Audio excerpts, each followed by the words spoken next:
So hi! So maligayang pagdating sa ating projectile at ang ating unang video or unang project para sa araw na ito ay tungkol sa crop production and C1, an exploratory course for grade 7 and 8 students like you.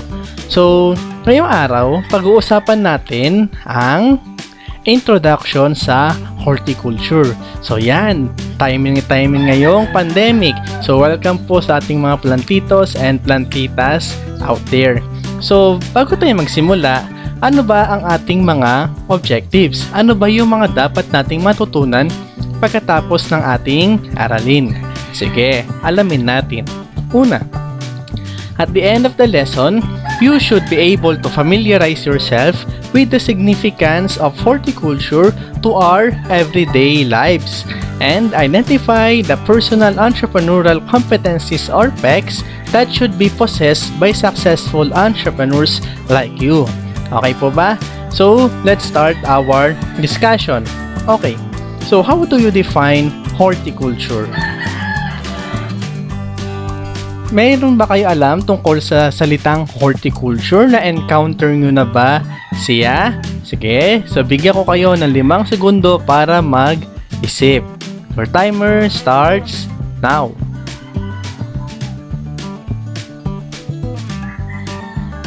Okay, so very good. So, horticulture is the branch of agriculture which tackles about the science and art of growing fruits, vegetables, flowers, or ornamental plants. It is also popularly known as simple gardening or backyard planting. Sir, ano po ba ang pinagkaiba ng horticulture sa agriculture?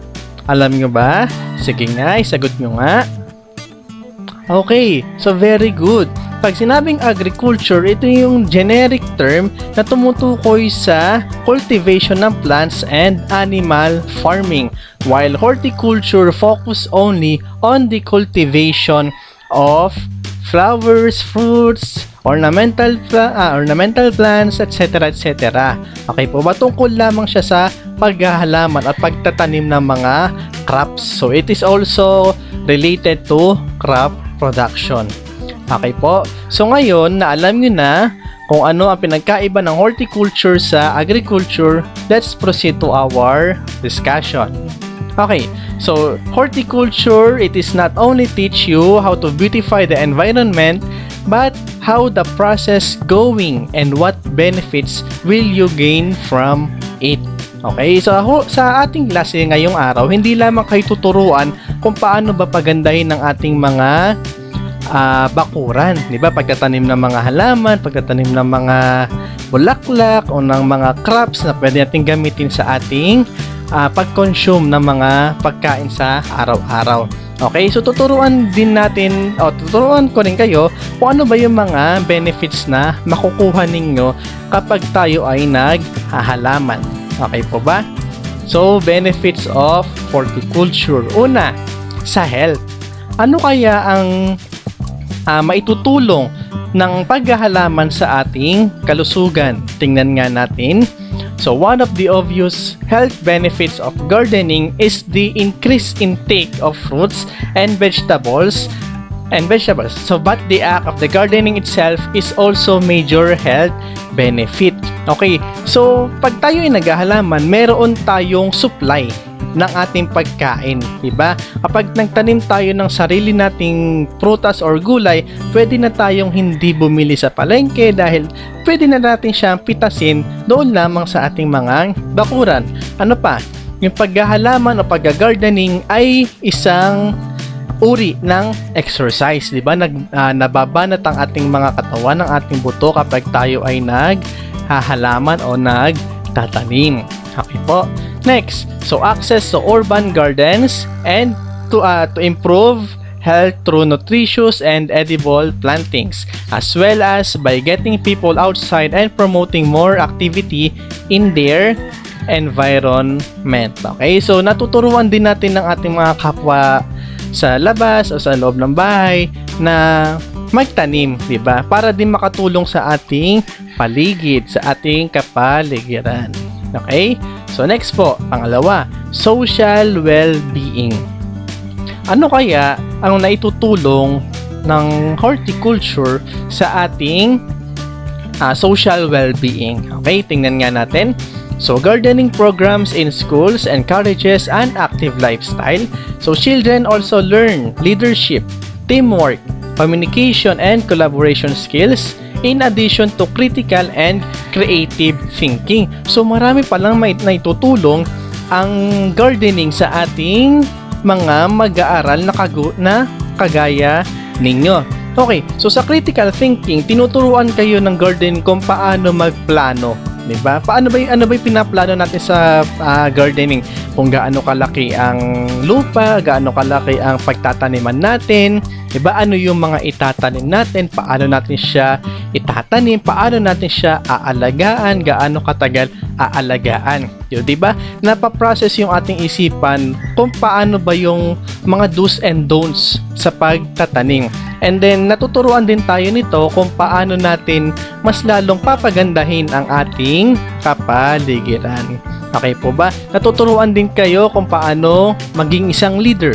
Diba? For example, kapag kayo ay nagtatanim, kapag kayo ay nagkaroon na ng sariling yung farm, so syempre kayo ang may-ari, kayo na ang nagpaplano ano ba ang dapat mangyari, ano ba ang hindi dapat mangyari, diba? Kayo na ang nagmamanage doon sa inyong mga tauhan, diba? Nagiging leader ka na. Okay po? And then, creative thinking. So, napapaganda nyo ang ating kapaligiran. Okay po? Next, so sa lifestyle, gardening in schools will enable children to share with their families the health and nutrition benefits of eating fruits and vegetables, diba? So we are promoting healthy living, diba? Paano ba mamuhay ng healthy, diba? Paano ba tayo nagiging healthy sa paraan ng ating mga kinakain. So, eating fruits and vegetables become part of our life, di ba? So, meron sa atin na hindi mahilig sa mga gulay o sa prutas, o pag tayo ay nag-garden, pwede na natin silang mahikayat na ano ba yung kahalagahan ng pagkain ng mga prutas at gulay. Di ba? Next po, financial aspect. Sa financial aspect, there are many different economic benefits from gardening, from saving money, purchasing food, and even on the utility bills. So sa financial aspect natin, kumikita na tayo. Pwede tayong kumita ng pera kapag tayo ay nagtatanim o naghahalaman, di ba? O ngayon, pandemic, uso ngayon ang mga halaman sa loob ng bahay. So yung mga simpleng snake plant sa ating bahay, simpleng mga damo o simpleng mga halaman, ngayon ay pwede na natin silang pagkakitaan. At kung makikita nyo yung presyo, diba, ang mamahal na akala natin yung simpleng snake plant ay snake plant lang, pero kapag yan ay dinala mo sa market, napakalaki ng kanyang halaga. So pwede yung makatulong sa ating pagbabayad sa mga bills, diba? So meron na tayong extra income na pumapasok para sa atin. Okay po? Next, sa economic naman, economic aspect, so other benefits include increased employment from non-commercial jobs where producers include reductions on the food of cost. Okay, so you are now employing someone, diba? Kapag meron kayong malaking bakuran tapos gusto nyo siyang pagtaniman, gusto nyo siyang gawing farm, so syempre hindi nyo naman siya kaya ng kayo lang, diba? So pwede kayong kumuha ng mga tauhan galing sa inyong community. Tapos sila naman ang babayaran ninyo doon sa kanilang trabaho. Okay? So napapataas nyo ang employment rate sa inyong komunidad. Okay po ba? So ilan lang 'yon sa ating mga benefits. So ano kaya ang competencies or characteristics ng isang magaling na entrepreneur, 'di ba? Na pwedeng nakagaya ninyo. Okay? So, personal entrepreneurial competencies or PECs. The term entrepreneurial competencies refers to the key characteristics that should be possessed by successful entrepreneurs or the farmers or gardeners to perform entrepreneurial functions effectively. So, syempre, itong pinag-uusapan natin, itong pinag-aaralan natin, pwede nyo siyang maging trabaho someday, di ba? Okay. First, opportunity seeker. Diba? So, opportunity seeker, in horticulture, you are producing plants, flowers, fruits, and vegetables. As a gardener, you have the opportunity to open a new business and sell those products and gain a profit. So, kagaya nga ng sinabi natin kanina, kapag tayo ay benta ng isang halaman, so syempre kikita tayo doon sa ating ibinebenta. Okay? So nagbukas tayo ng opportunity para sa sarili natin na makakuha ng ibang source of income at magkaroon din ng opportunity yung ating mga kaibigan o paligid sa ating komunidad na magkaroon naman sila ng kanilang trabaho because you are employing someone para makatulong mo sa iyong negosyo. Okay po? So next, persistent. Kailangan pursigido. Kailangan persistent tayo bilang isang entrepreneur. Okay? O taong mayroong business o nagne-negosyo. So planting is a very hard task. We all know that. Diba? So you need to be persistent and undergo sacrifices and make extraordinary effort to complete a task. Kahit naman hindi lamang sa pagbibusiness, kahit naman sa simpleng paggawa ng assignment, diba, sa pang-araw-araw na buhay natin ginagawa, kailangan pursigido tayo at laging mayroong kaakibat na sakripisyo. Kailangan ibigay natin ang best natin para maging successful. Sabi nga nila, wala namang madaling daan para maging successful. So lahat yan ay ating kailangan paghirapan. Diba? Ilaan natin ang ating dugo at pawis para makuha o maapot ang ating mga hinahangad sa buhay. So we need to be persistent. Diba? Sabi nga sa kanta, magtanim ay di biro. Diba? Maghapong nakaupo. So wala namang madaling paraan para tayo ay makapagtanim. At ang pagtubo ng isang halaman ay hindi naman ganon din kadali. Diba? Hindi man porket gusto kong maghalaman, itatanim ko siya ngayong araw, kailangan bukas ay meron ng bunga. Hindi naman ganoon. So, iba't iba ang uri ng halaman, iba't iba ang uri ng crops na ating itinatanim, at meron din silang kanilang time frame. Okay? Sa time frame na yon, meron naman doon na ilan ay hindi tutubo o hindi lalago. Okay? So, kailangan nyo maging porsigido. Ano ba yung mga dapat nyong gawin para mas lalo pang maparami ang inyong mga ibinebenta at lalo maging successful. Okay? Next, committed. Kung ikaw ay porsigido, kailangan committed ka rin sa iyong ginagawa. Ano ba yung commitment? Okay? So, as the owner, you accept full responsibility for the problems encountered on your farm and helps your employees to get their job done to satisfy the needs of your customers. Okay? So bilang business owner, hindi ka lang pwede yung nakaupo at tinitingnan na lang lahat ng iyong mga trabahador. So, diba, pag sinabi natin business owner, kailangan wala akong ginagawa kasi meron naman akong mga tauhan. Hindi ganon ang tamang pag-iisip ng isang employer or business owner na kagaya nyo. Okay? So bilang business owner, nasa inyo lahat ang responsibilidad. Kailangan mong maging committed sa iyong pinasok na trabaho. Okay? So ibigay mo ang best mo para matugunan ang pangangailangan ng inyong customers or consumers at ganun din ng inyong mga employees o mga nagtatrabaho sa inyo. Okay? So, in terms of their sahod, in terms of their benefits, kailangan lagi silang nasasatisfied. Okay? Ganon din sa inyong mga customers. Kailangan kung ano ang kanilang feedback doon sa ibinebenta nyong halaman, kailangan ay magawa ninyo. Kung meron silang sinabing for improvement, for recommendation, so why not try nyo kung ano yung sinabi ng inyong customers at yun pala ang maging dahilan para mas lalo pang tangkilikin ng inyong mga products and services. Okay po? So next, so risk taker. Once na pinasok natin ang business field, kailangan risk taker tayo. Lagi tayong tumataya. Diba?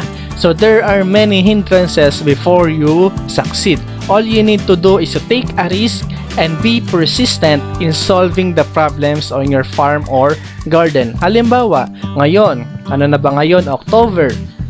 November, December, 'di ba? Yung mga ganitong panahon ay panahon ng tag-ulan o bagyuhin, 'di ba? Kapag tayo ay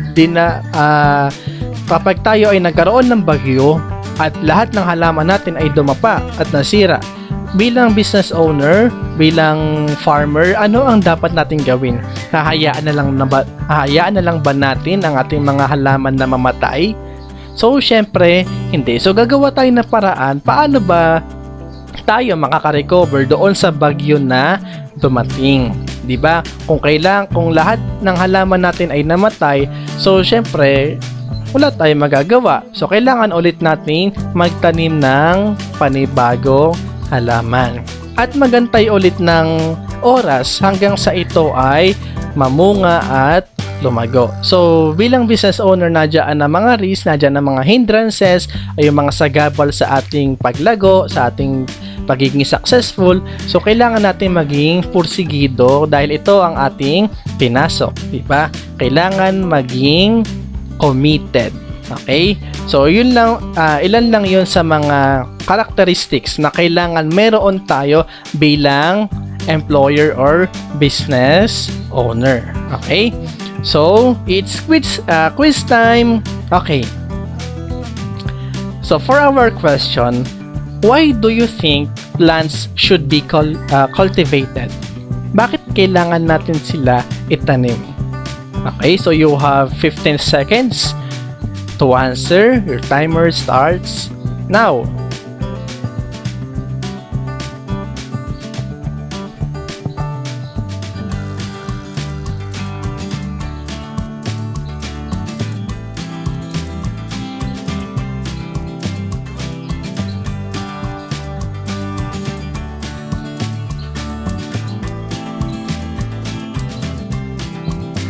Okay, time's up. Okay, so why do you think plants should be cultivated? First, it makes your own food source. Meron kayong pinagkukunan ng inyong sariling pagkain. Next, you are able to employ workers and gain profit or income.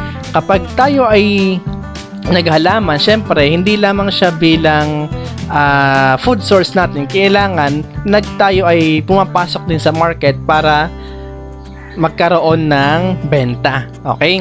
So kapag tayo ay nagbi-business, kailangan mag-employ din tayo ng ating workers o mga trabahador para matulungan tayo sa ating mga negosyo.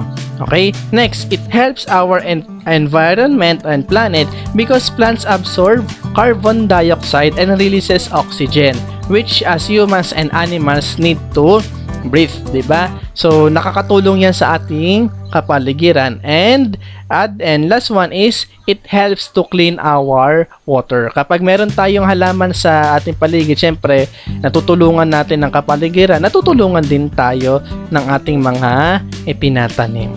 Okay po ba? So lahat ng sagot ninyo ay tama.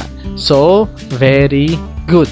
Okay, so before we end our discussion, so I will leave you these words to ponder. Sabi po ni Nolan Bushnell, the true entrepreneur is a doer, not a dreamer.